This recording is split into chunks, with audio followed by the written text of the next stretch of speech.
Fantastic. So, Skeletor, how are you doing? I'm fine. Thank you so much for asking. Don't make eye contact. Remember, let's have the first question. Let me see a hand. Oh, yes, right here, ma'am. What is your favorite insult? Well, I do like, I could write a book about what you don't know. Okay, next question. Yes. How does it feel to get it handed to you every time by He-Man? Make sure you don't make eye contact on that one. By He-Man. Repeat that. How does it feel to get it handed to you every time by He-Man? What do you say? Would you translate that for me, please? What's it like to get your butt kicked by He-Man? Hey, I didn't make it up, man. What is it like to get my butt kicked by He-Man? Well, what do you think it's like? Why don't you tell me? I think it's a very sad day, hypothetically. Okay, next, you had your hand up. Yes.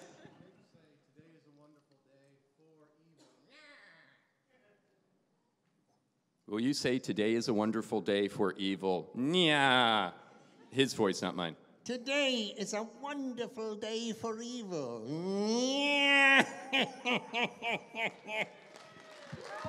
Woo!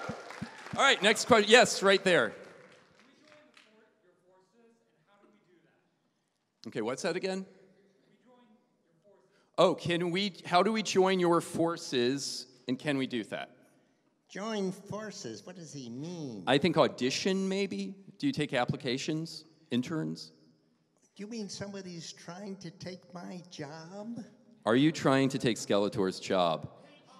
Shame on him, possibly.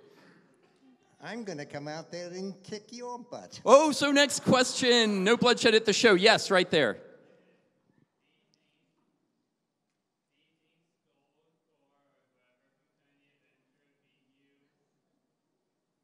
What was that? I'm sorry, can you repeat that?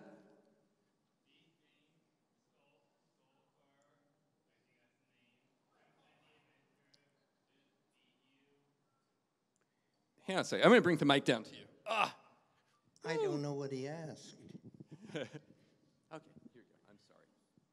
Do you think anyone outside of He-Man can beat you? Okay, that's a good question. Do you think anyone outside of He-Man can beat you? Nobody's ever challenged me. And I think they couldn't. All right, yes, right there. What can I do to get my foot into the door of evil? As evil?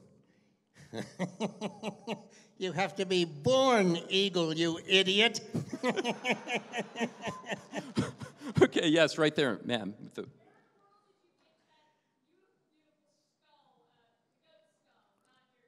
Where in the world did you get that beautiful goat skull? It's lovely, isn't it? Looks just like my father. Okay. Yes, you have the big thing on your head right there. Yeah.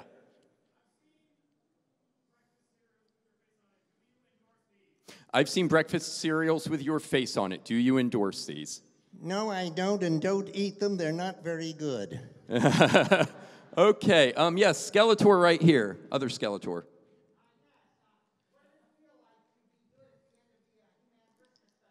What does it feel like to have been good at the end of the He-Man Christmas special? Oh, that was good. I liked it, but I did say, I'm not nice. Okay, what else? What else? We need another. Oh, yes, right there. No, you with the things. Yeah, you. Yeah. Why are you blue? Why what? Why are you blue? Why am I blue? Why are you blue? I don't know. All right. Here comes the great reveal.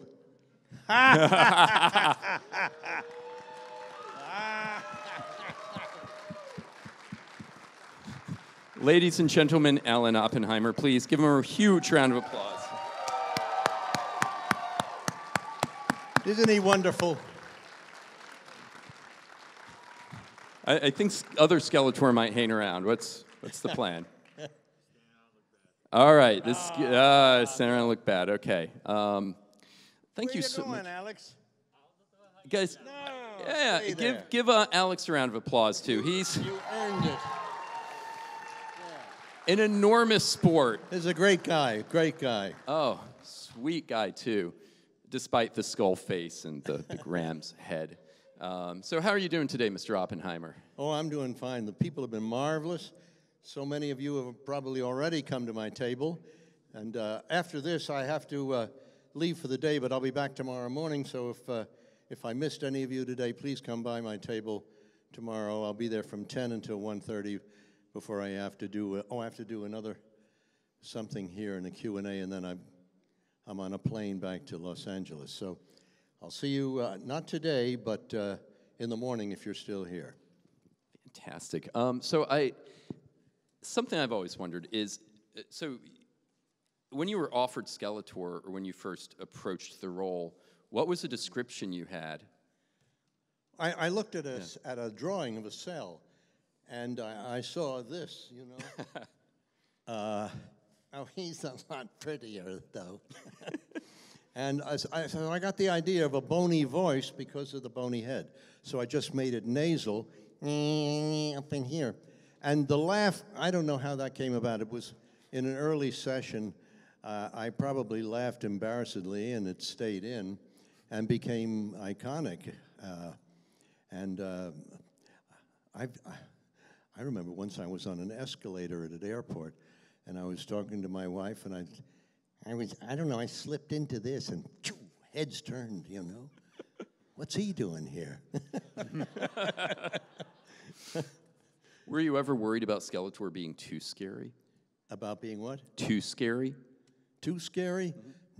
No. Never, no. Everybody knows it's fiction. I did the Never-Ending Story, and wonderful movie. And I know that when the horse sank into the swamp, my 4-year-old daughter ran out of the room. She was scared to death, as many 4-year-olds were at the time. So now that she's 51, she's able to cope with it. So how do you always envision Skeletor as a character? What type of guy was he really? What type of guy is he? Was he really? misunderstood? Was he? Oh, of course. When you're evil, everybody else is wrong, you know. I'm misunderstood. Oh, yeah. I need psychiatry. Yeah, of course.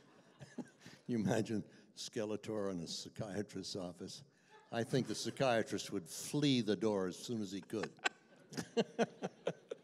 That's an interesting premise. We should do an episode like that. Yeah, definitely. I'd pay money to see it, The case actually. of the fading psychiatrist. I'd hate to see it when he gets the bill at the end of the session. That's when things that's get really thing too, yeah. That's when things get really ugly. How long did you think the He-Man wave would go when you first took the role? Oh, we had no idea. We've all done, all of my generation in the voiceovers, we'd all done a lot of cartoons. This was the first big cartoon that Filmation attempted. They'd done one with Bill Cosby, and they'd done a couple, you know, but this was a huge undertaking. So it was a job, that's all. I don't know how long it's going to last, you know. Maybe it's 13 episodes instead of what we did, 124 episodes. And then when you did the show, you went home. And they called you and said, okay, we got another episode next week. Never in a million years would anybody think that it would grow into an industry that it is now, where we come and we have to see people who grew up with us. Some very interesting things have happened early on in my appearances at these things. Goes back about, I guess, 5 or 6 years. I was in Miami, one of my first ones, and two different people, two men in their 30s, came up to the table to tell me how the message at the end of one of these shows had saved their lives. I said, what do you mean? Well, they were 5, 6, 7 years old in severely dysfunctional families contemplating suicide, these young children. And there was a message at the end of it which gave them the courage to go on in life, and they came to tell me that. Well, I mean, that's pretty awesome. And it's humbling because we think we're just doing a piece of comedy entertainment, not realizing that there are hidden things within there that can have a profound effect on young people. In this case, severely positive things. Saved some lives. Well, that's one of the great benefits. Exactly. Exactly. That applause is for Lou Scheimer, who, that's right, he was the baby behind all of this, and other animation studios were taking their work to Japan to save money, and Lou said, no way, I'm going to keep it right here. Yes, indeed. I didn't know that I had such a close connection with Lou until way into the production. He was wearing a college ring, and I said to him, oh, what college is that? He said, Carnegie Tech. I said, really? I went there too. He was on the 3rd floor in painting design. I was on the 1st floor in theater. We never knew each other and never knew we were there at the same time. Of course, also found out that we'd dated the same woman at different times. We also had the most wonderful opinion of her. Yeah. When you did the voiceover as Skeletor, really any voiceover, did you record them individually and have them looped in, or did you do an open reading and recording? Good question. Most of the time we did it, John Irwin and I, and oh God, I can't even remember. But we all did it. But sometimes, and this happened to me in 1986, I was doing a movie in London, so TWA, I accumulated a lot of miles on TWA before they went absorbed by somebody else, and my miles went up into the ether somewhere. But I would fly to London on a Sunday night on a red-eye and get in Monday and work Monday, Tuesday in London, fly back Wednesday, work Thursday, Friday, doing cartoons for Hanna-Barbera and Filmation. And that went on for 6 weeks. And I never was tired, because I was a lot younger then, too, you know. And it was very exciting. And I worked in this movie called The Two Mrs. Grenvilles. I don't think it shows here anyway. It was with Claudette Colbert and, gorgeous actress. Oh, well, anyway. It was very good. I liked doing it a lot. And I liked the difficulty of flying and working and flying and working. Oh, I'm such an animal. Yeah. So how many cartoon voices were you doing at the same time as Skeletor? I lost count, my boy. If I go on my IMDb, I see things that I didn't even remember that I did. Somebody came to me today and told me that years ago in the 1970s, he was a teacher in Virginia, and they were studying Macbeth, and I'd done a Macbeth with Jeremy Brett, and there it goes again with a voice who played Lady Macbeth. And no, this was not voice, this was the actual Shakespeare play. And it was really good. I saw it a few years ago, and he said that he'd use it as a teaching tool for that class. And I was really quite flattered, because I'd forgotten that a lot of this work I've forgotten. So much of it is about 350 items on my IMDb. So if I get a residual check of 15 cents, I say, well, I don't remember doing this show. What the hell is this?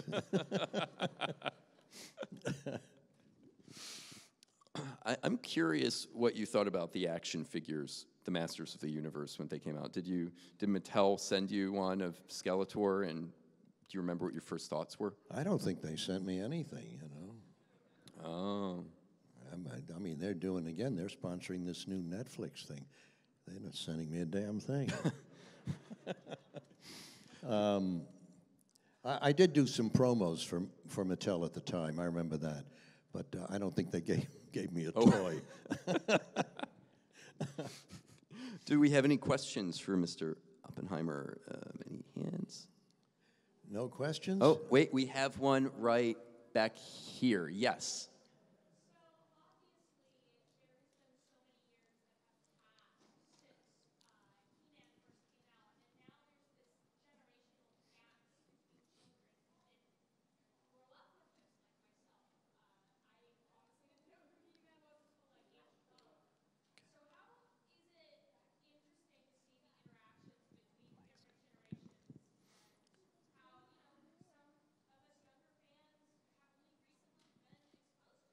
Okay, so how is it, and actually I was just told this mic's on, so if you guys want to just kind of form a line there.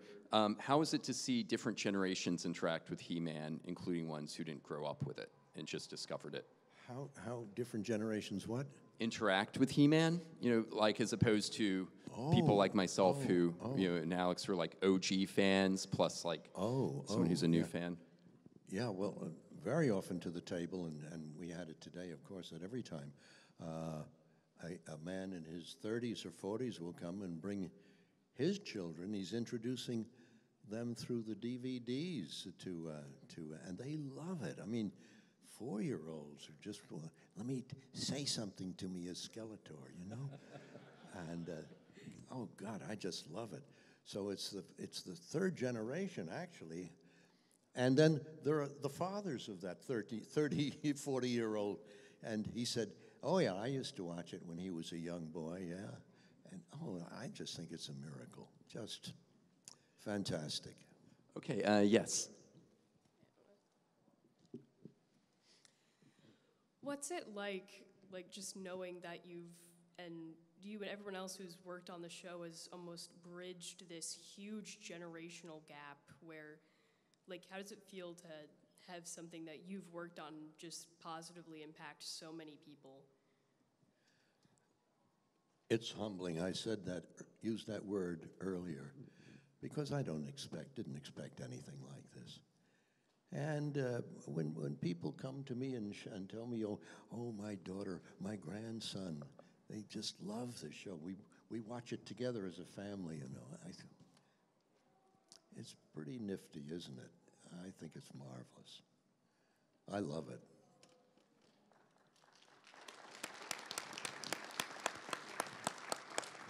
Are those your ears, or what the hell's going on there?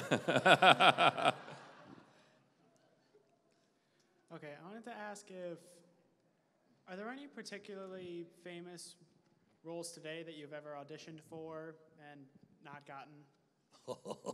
You dirty dog.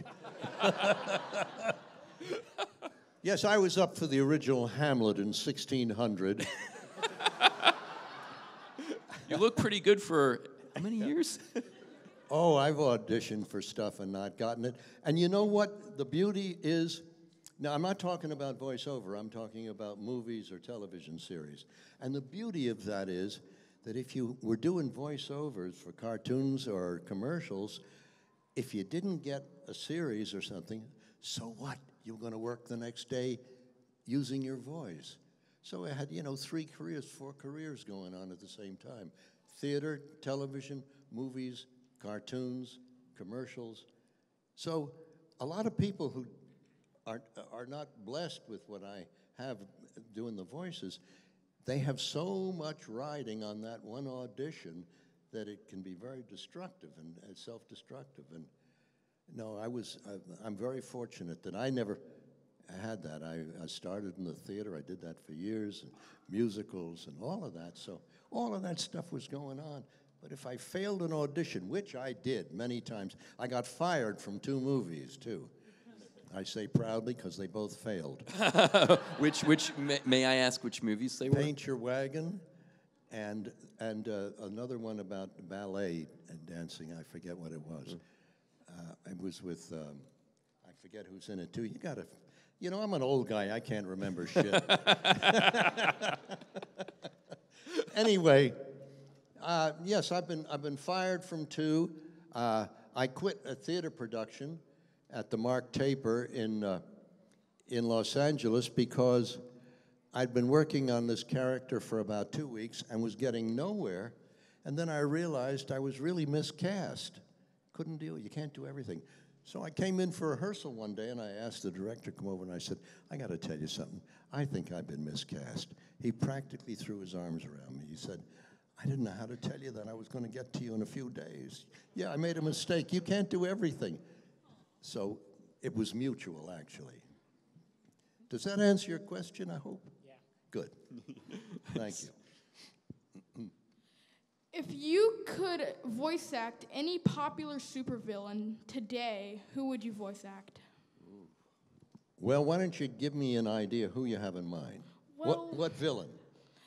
Anyone. It can be from DC, Marvel, anything. Well, you come up with a name. Describe him to me. Thanos? Who? Thanos. Thanos, I don't know, no, not Batman. Huh? I don't know. Yeah, he wants to kill, like, he basically wants to... I can't give you a super villain because I don't know what's coming out today. You're watching shows that I don't watch. See, so I can't help you on that. Is there an old supervillain like It's a good question, Lex? but I'm sorry I can't help you with that. Yeah, like Lex Luthor or Joker or... Yeah, Joker. You know, I never saw any of the Jokers, so I don't know how they approached it. I don't know. All right. If I'd seen it, I could do it. I could copy them, put them out of business. Thank you. Thank you. Hello? Yes? Oh, so when I was in high school, I had this lovely teacher, very lovely young woman. She admitted to the class that when He-Man was playing on the TV, she would grab a pencil, raise it above her head, and say, I have the power. And she would do that every time it was on. I hope she was over 21 when she was doing that. Oh, yeah. I mean, she was young when the shows would air, but I think anyways, that's so, I think that's wonderful that she felt free enough, even at an advanced age, to remember her childhood. I think that's just great. So obviously this has not come out yet. There's NDAs, so obviously no story spoilers. But I saw on Instagram there's a lot of pictures of the Netflix voice recordings, and there's a lot of celebrity talent. Anything you can say about working with those people, or nah? Well, I don't know which celebrity talent you're talking about. Like Mark Hamill, Kevin Smith. I'm doing that series, but not as Skeletor. They brought me. New voice, They brought me different in as Moss Man, which is that's right.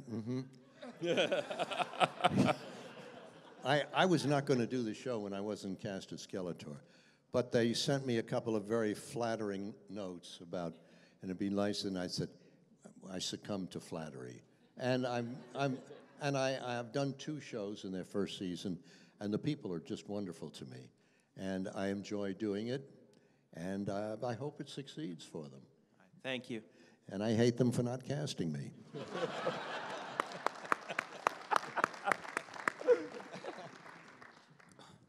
That's a Skeletor obscenity. I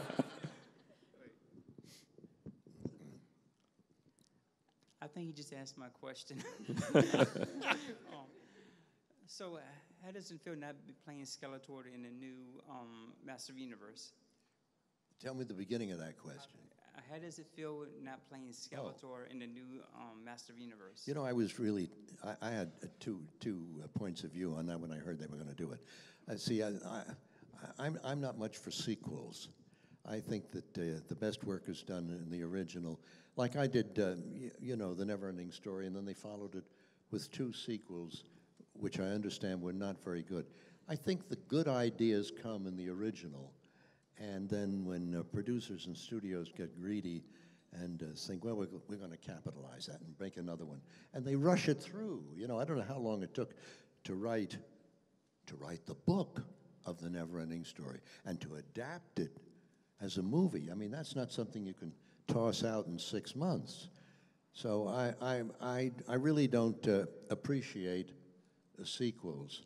Now, all the Star Wars is different things, and the Harry Potters, and even the Harry Potters come from different books. So that's a whole different thing. But to take the original, did I go dead here? No.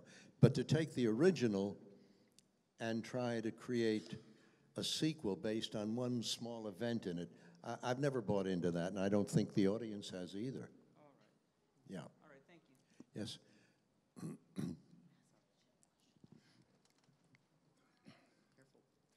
Is that Orko? Yeah. That is great. Sorry, the That was my lights are mom. kind of. This is my mom. Oh my God, this is amazing. Oh, and your Battle Cat. Jeez. Oh. I didn't know it was you. You Oh, little that dog, is you. fantastic.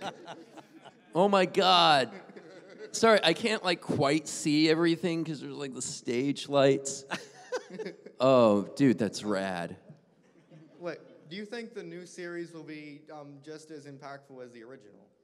I couldn't comment on that. I don't know. I wish them well, but I really have no idea. Well, when I did the original of this, I had no idea it would ever be anything other than a day's work, you know? Who knows? I had a friend who was in charge of syndication for Columbia Studios, syndication overseas. And he would buy 2 or 3 series for showing in South America. And the head of the studio says, do you think these are going to be hits? He said, I have no idea. Nobody does. We don't know. I take a guess at what my taste is. I have no idea whether these will succeed or die. And I think that's almost with anything creative. Huh? How many things are created and they fail, you know? But all it takes is one.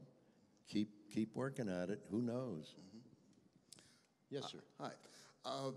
In the original He-Man, do you remember anything that they were doing in the scripts that they had to cut out? Because, as we all know, who are people like me who are old enough to be back there, they couldn't do much violence-wise. No, no. Lou you never saw anybody really the victim of violence.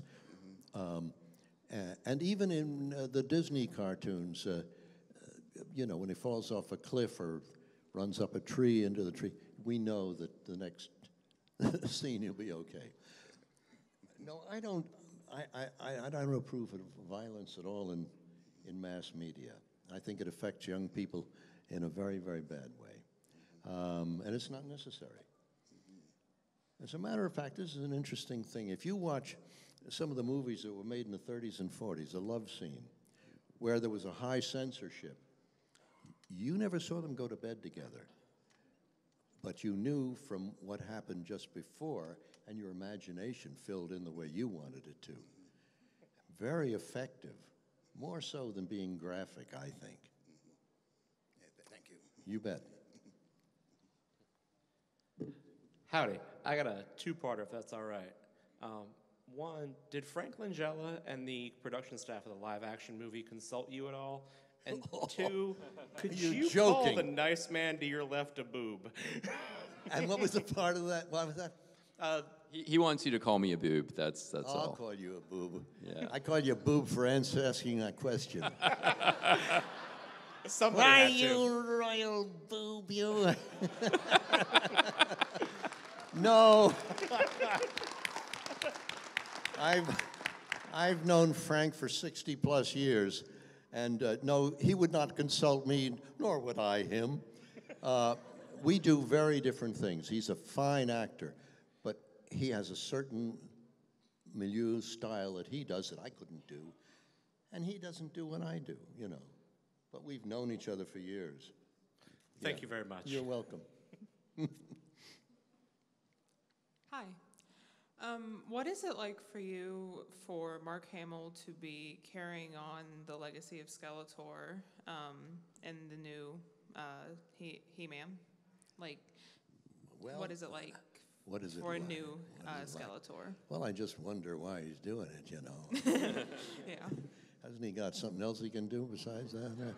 I mean, Star Wars is over, so. Yeah, well, yeah. I hear he's still working. He's okay. Right, yeah. Yeah.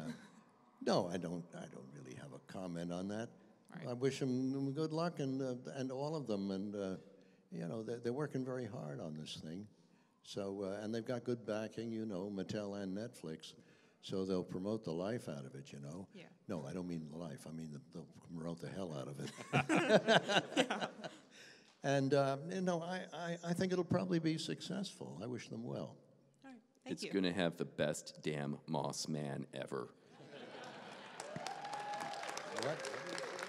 It's going to have the best Moss Man ever. Maybe they'll spin me off into my own series, huh? Moss Man and the History of the Sequoias. The Air Freshener Chronicles. Oh, God, yes. Yes, sir. Not so much a question, I just wanted to thank you because I grew up watching Masters of the Universe, Transformers, G.I. Joe, the best cartoons ever on TV. Skeletor is one of the most iconic characters that we still remember, that we still quote. That was my daughter that was just up here. We're constantly quoting Skeletor back and forth to each other. So today to have you here, to have Peter Cullen here and Frank Welker, I never thought I'd be in the same building with Optimus Prime, Megatron, and Skeletor, so thank you so much. That's wonderful. You put me with very good company, Peter and Frank, believe you me. I'm going to tell a story about Frank when we were working. We did the Smurfs together, too. I did 9 years of the Smurfs as Vanity Smurf, and oh, we loved that, too. But I remember Frank always was doing commercials, too, Welker. Great imagination, you know Frank has. Anyway, he was called upon in this commercial to do the part of the voice of a table. A table. He could do inanimate objects. So he said, well, what's the table made of? Is it metal or wood? They said, it's wood. Well, is it birch, pine, oak? What kind of wood is it? Okay. Is it a big table, a small table? Is it an old table, a new table? Well, they probably had never thought of this, but they told him. He came up with a voice. They said, my God, that's it.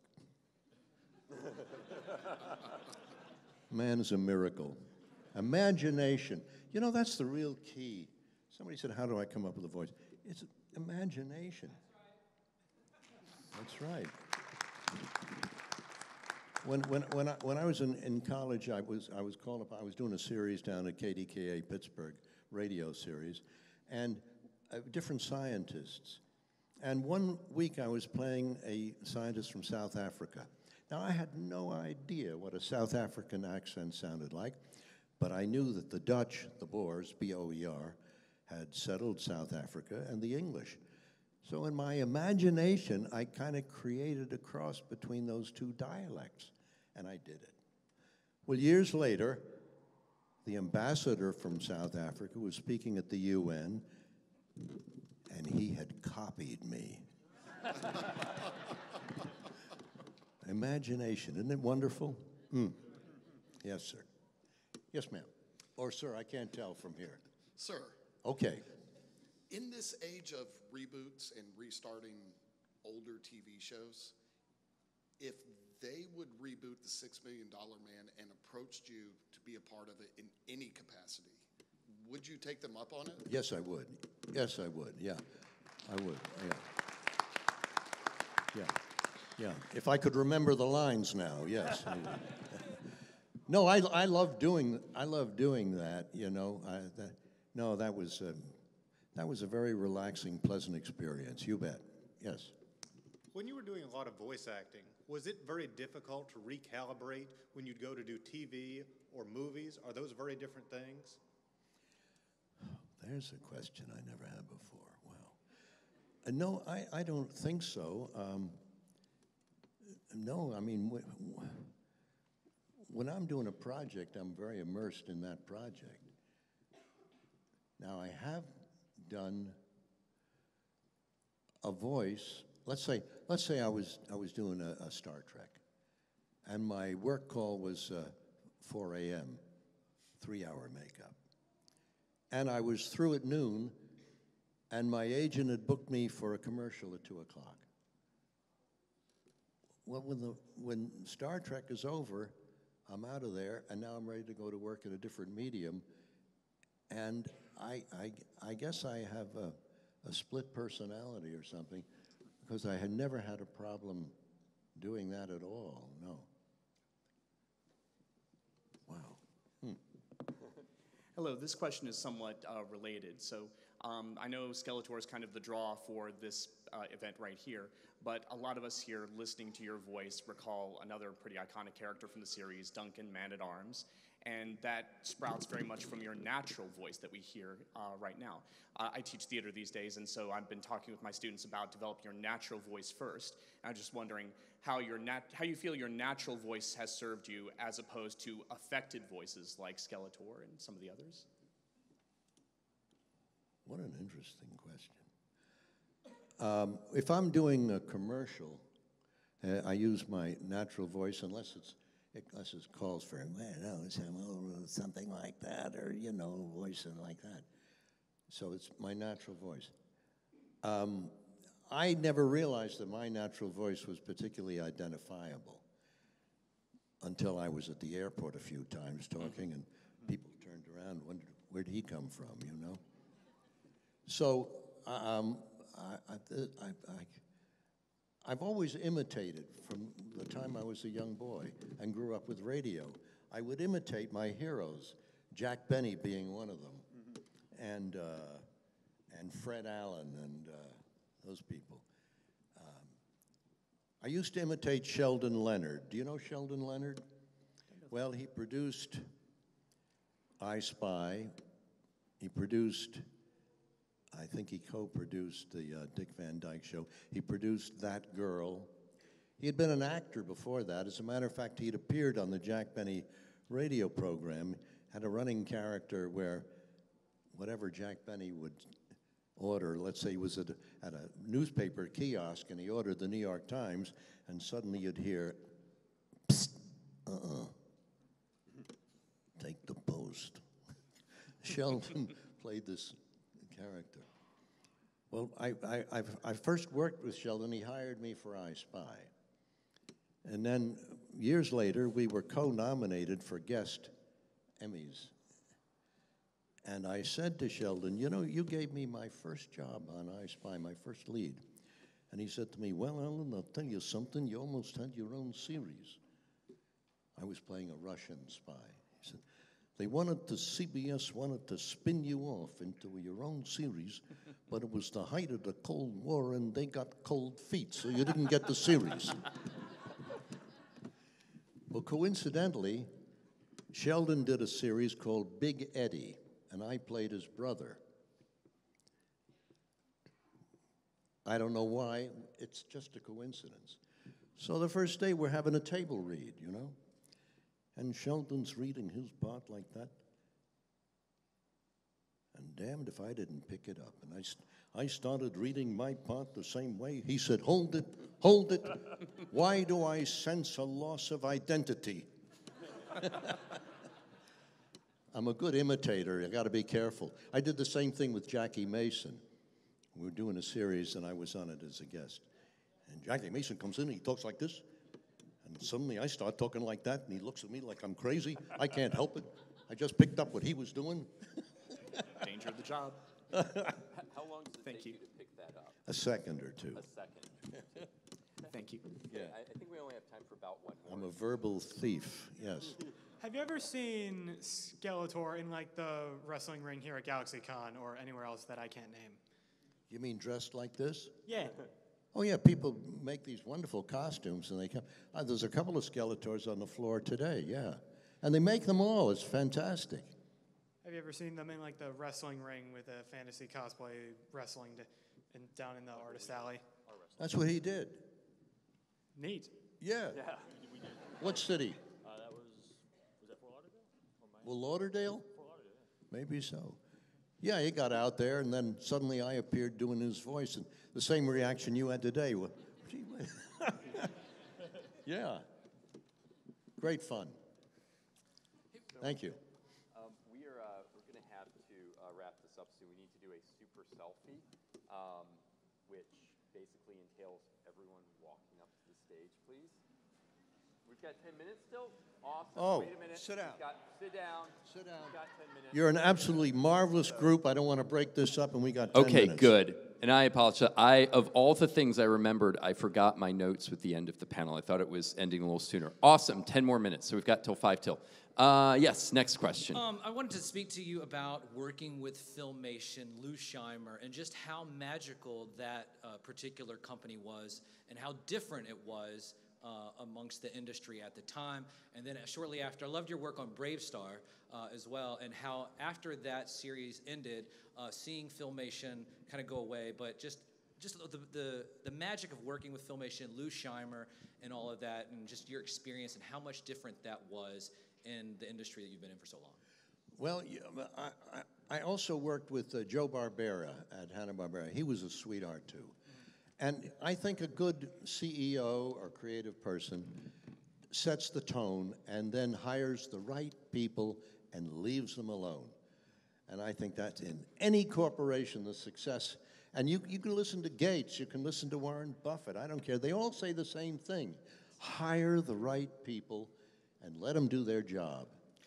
Did you ever think you would do a PSA for non-smoking for a smoking character that you did? No. All right, thanks. I also gave up doing political endorsements on radio, you know, a commercial. I stopped doing that. Yeah. I finally believed in something, yes. Okay, it was cool hearing about how you picked up so much from Jack Benny and Fred Allen and classic actors, and I was just curious who some of your favorite actors are who really inspired you. Well, Bogart. There are actors now. You know, I watch a lot of Turner Classic, and I love cowboys. You know, Joel McRae, John Wayne, who I made fun of for years, was really good. He was really good. Yeah, because excuse me, he was one of those wise actors that knows that less is more. Yeah, I subscribe to that fully. I try very hard to underplay, and I figure that the audience is intelligent enough to get it. You know, I don't have to sock them over the head. See, a lot of comedians, I have to back off. Just, you know, one of my favorite comedians is Rita Rudner. I don't know if you know her, but she just kind of throws a line away, and you say, "Oh, Jesus, that was funny." And that. But people, comedians who sock you over the head and yell at you, not for me. And I do the same thing. Give you an example. We're in rehearsal of The $6 Million Man. Virgil Vogel, a really great old-time director, is doing a guest that week. Now I'm playing Dr. Rudy Wells. So we have a rehearsal of the opening. I have an opening monologue there. And I'm really rehearsing the hell out of it, you know. Virgil says, "What are you doing?" I says, "I'm trying to make something of this." He says, "This is exposition. It's crap. Just get through it." I did it his way. It's the best I ever did it. Right. I was absolutely right. It's exposition. Stop trying to make a play out of it. Yeah. Just get through it. It's shit. Thank you. Yes, sir. I'm a big Brave Star fan, and I'm aware you are Tex Hex's sidekick, cigar-smoking sidekick, Scuzz. Is there any way you could remind me why smoking is bad? Yes, well, Scuzz, I just put a pencil in my mouth like a cigar, you know? And it's very easy to talk like Scuzz when you got something in your mouth like that. Well, Brando put cotton in his mouth when he was doing The Godfather, right? So he's got that kind of a tone like that. I got to make an offer you can't refuse. That's an inspired moment, I thought. For sure. Putting that pencil in my mouth instead of the cigar. I just always liked he reminded me to not smoke because we would sound like him. Good, it had a benefit. Have you seen the live-action Masters of the Universe with Dolph Lundgren? And if so, what did you think? No, is that the one that Langella did? Yeah. No, I tried to watch it, but I didn't. Thought it was ridiculous. It's a cartoon, for God's sake. Why are you making a live action out of it? It's a cartoon. Yes, sir. Hey, Alan. I know you've had such a long and illustrious career. I'm sure you could give some advice to the young people here about how you got your start. You have so much gumption and what it took for you to keep going through thick and thin through your whole career. Well, first place, I never turned down a job because you don't know if it's going to lead to something else. And that happened so many times. I remember I told you about working at KDKA and doing different things. I was standing at the call board at college, and I saw it. Norman Keats was an actor there, and it said Norman call Lionel Bolton. So I was standing next to him. I said, Norman, what is this? He said, oh, I do a radio series downtown at KDKA. I said, well, could you ask Norman if I... So I did, and he hired me for 2 years. At the end of that 2 years, I graduated from Carnegie Tech, and I was drafted. It was a Korean War. So I asked Lionel if he could write me, a letter of recommendation, commendation that I'd done this. I was in an infantry unit in basic training, and I was scared to death. I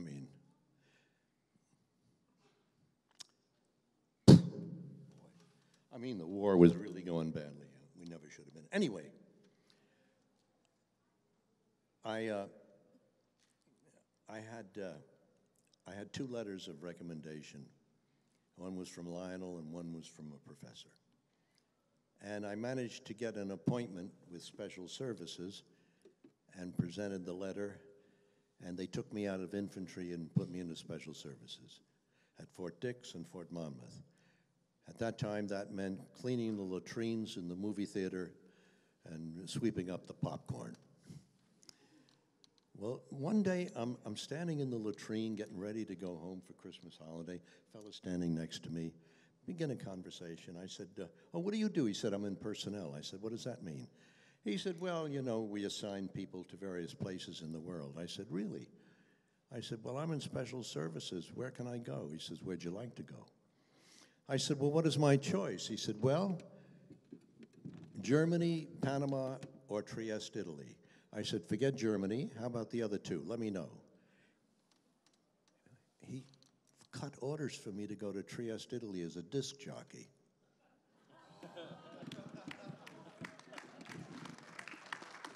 Saved my buns, let me tell you. So I was in Trieste, and 3-day passes to Venice and 30-day passes all around Europe. And my point is, and the point that she raised is, take the job, especially in the beginning of your career. You don't know what it's going to lead to. You're working with people who may become CEOs or casting people or producers, and they'll remember you if you've done good work, or if you've also... I'm not much in favor of the word networking. I know it means something today, but I just call it ordinary communication and friendship.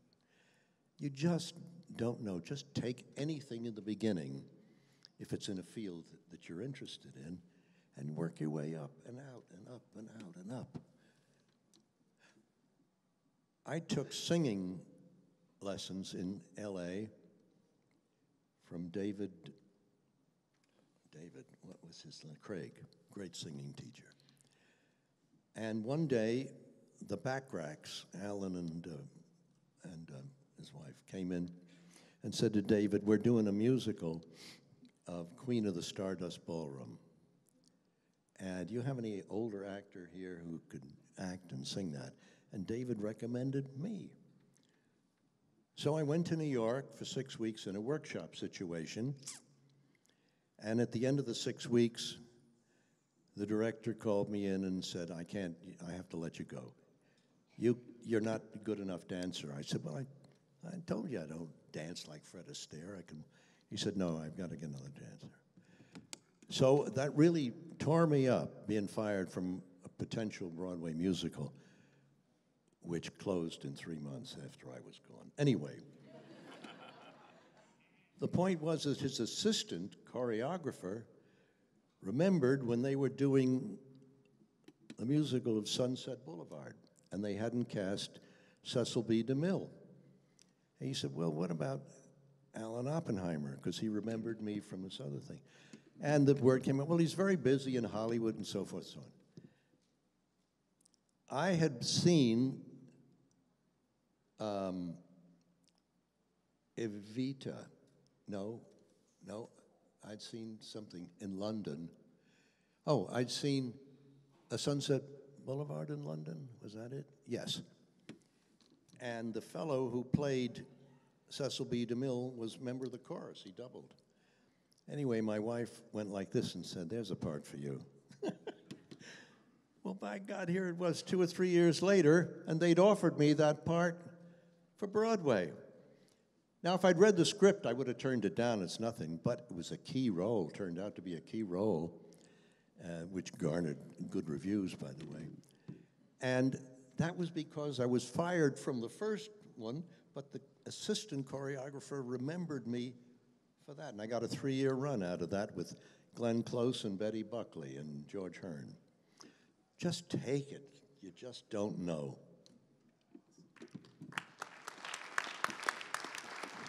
Emma, okay, now I think it's time for us to do the super selfie. You've been a great audience. Thank you. Yeah, please give Mr. Oppenheimer and Alex a huge round of applause.